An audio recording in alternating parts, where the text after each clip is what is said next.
Elizabeth Gaskell was born in London in 1810 but spent her formative years in Cheshire, Stratford-upon-Avon, and the north of England. In 1832, she married the Reverend William Gaskell, who was to become the famous minister of the Unitarian Chapel in Manchester's Cross Street. For 16 years, she bore children, worked amongst the poor, travelled, and latterly dabbled in writing. In 1848, however, Mary Barton made her instantly a celebrity. In 1850, Dickens secured her for Household Words, to which she contributed fiction for the next 13 years, notably the companion novel to Mary Barton, North and South, 1855. In 1852, she met Charlotte Bronte, which was the beginning of a vital friendship culminating in 1857 in the fine Life of Charlotte Bronte. Her position as William Gaskell's wife and as a successful writer gave her a wide circle of friends both from the professional world of Manchester and from the larger literary world. There is nothing of the amateur about Mrs. Gaskell. Her life story can make her seem a wife and mother who came to writing late almost for something to do. But this is far from the truth. Her output was substantial and wholly professional.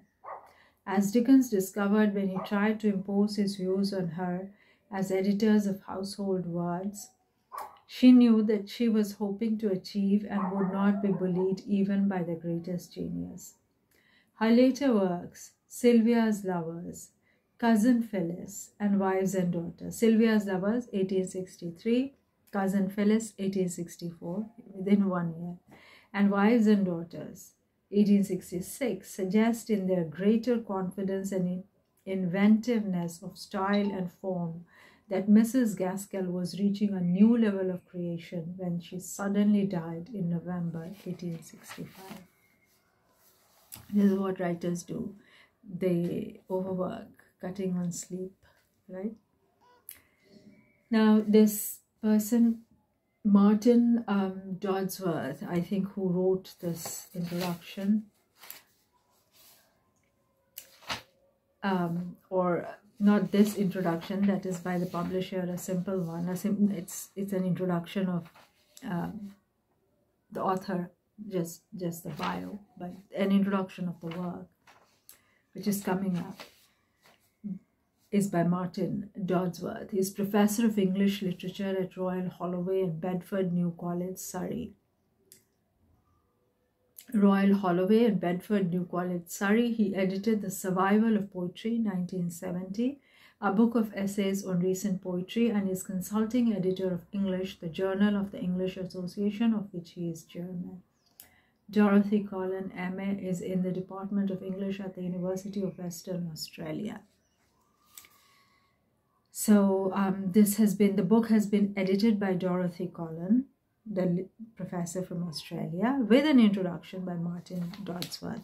I'll just read bits of the introduction because it's very long, although very nice, very informative, in beautiful language. I've read parts of it earlier, as I've read parts of the novel. North and South first appeared in 22 weekly parts between September 1854 and January of the following year as a serial story in Dickens's Household Words, where its predecessor had been the editor's own Hard Times. Having read the 5th installment, which ended with Chapter 9, Charlotte Bronte wrote to her friend, the author, to let her know what she thought of the book so far. It is a letter which must strike anyone who has read the whole novel a little oddly, for Charlotte evidently writes under the impression that the book is to be concerned primarily with religious doubt. The subject seems to me difficult, she says. At first, I groaned over it. If you had any narrowness of views or bitterness of feeling towards the church or her clergy, I should groan over it still, but I think I see the ground you are about to take as far as the church is concerned, not that of of attack on her, but of defense of those who conscientiously differ from her and feel it a duty to leave her fold. Of course, this is a letter from the wife of a curate in the Church of England to the wife of a Unitarian minister. Charlotte's recent marriage may have made her more than usually sensitive to the differences in religious belief between her and her friend. I am terribly afraid he won't let her go on being intimate with us, heretics. I think she is too a little, Mrs. Gaskell had confided to John Forster in a letter a few months previously. I am afraid he won't let her go on being intimate with us, heretics. Nevertheless, what Charlotte says makes an interesting starting point for our consideration of the novel, not merely because it shows the degree of seriousness with which it was possible to view Mrs. Gaskell's work if one were her contemporary, and which those who associate her only with Cranford may well find surprising, but also because it presents us with a question about Mrs.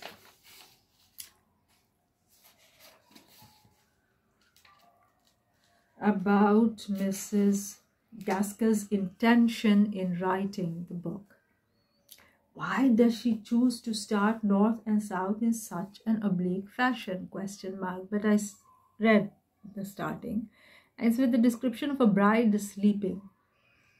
But probably that's just a first few pages. And, as you proceed.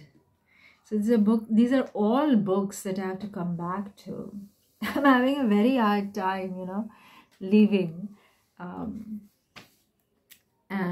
with all of these books unread. It is good in any case to begin with a question like this, since generally Mrs. Gaskell is not an author who is questioned enough. Orthodoxy is too easy a position to adopt in relation to her work, and this is true despite the fact that there are now two rival orthodoxies. The first of these is best represented by the chapter devoted to Mrs. Gaskell in Lord David Cecil's early Victorian novelist.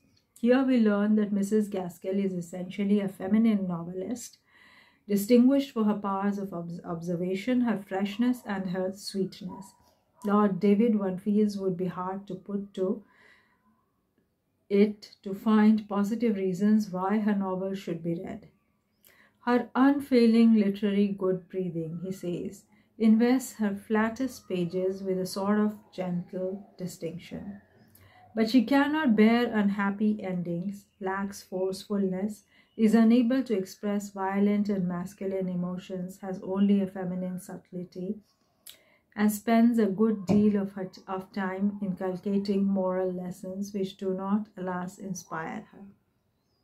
After this catalogue of failings, Lord David's praise for her humour, her pathos, her exquisite charm falls flat indeed, and no one can be surprised that he is able to commend four alone of Mrs. Gaskell's work: Sylvia's lovers, cousin Phyllis, wives and daughters, and inevitably Cranford. He has little to say of North and South, except that, as in her first novel, Mary Barton, it would have been impossible for her to have found a subject less suited to her talents. It was neither domestic nor pastoral. It gave scope neither to the humorous, the pathetic, nor the charming. Further, it entailed an understanding of economics and history wholly outside the range of a Victorian feminine intellect, and the only emotions it could involve were masculine and violent ones. Early Victorian Novelist was published more than 30 years ago, but the way of thinking about Mrs. Gaskell, which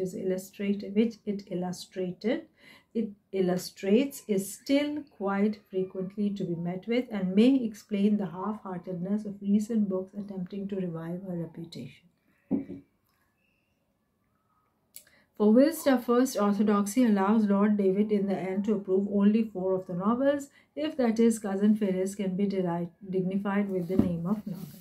So this will go on and on and on, and how lovely it would have been, but I have to leave, as in I have to leave Lisbon and go to Figueira the first day after tomorrow. I have to pack, I have to clean. Can't leave without reading a bit of this, And I'm waiting, I guess, to come back, unless I fall in love with that place. Anyways, books make you feel at home anywhere.